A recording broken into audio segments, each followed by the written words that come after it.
Guys, welcome to Diwata Resorts Katawaw Edition. Diyos ko, ito lang pala yung kalaban ko na naghamon pa ng katawaw sa akin. Yung wala namang sinabi yung katawan niya.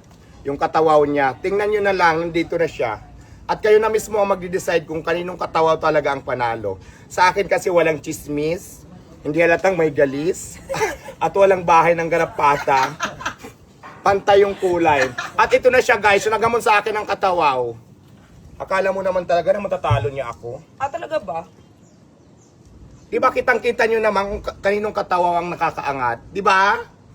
Diyos ko, nag-abala ka pa, ikaw lang pala. Wala bang chismis yan? Hindi halata ha. Wow. Walang ha. chismis, hindi halatang may galis, pantay ang kulay. Ayan, tingnan mo. Pero At may walang bahay ng garapata. pagkakaalam ko ito katawaw, katanyaw. Katawaw yun sa akin, sa kanya katawan lang. Ako talaga yung katawaw, hindi ako papayag.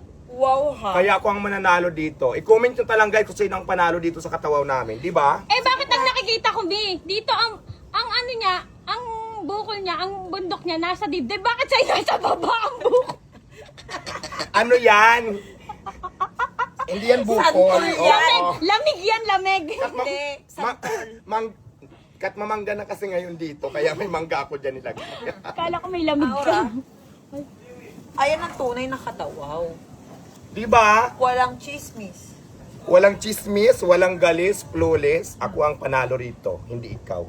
Ah, Ako ang talaga tunay ba? na katawa. Huwag ka na maghamon, nag-abala ka pa rito. Talaga ba? Eh, hawiin mo nga yung buhok mong gano'n. Di ba? Oh. Hawak ko ang bita. Okay na yan, Be. Tama na yan.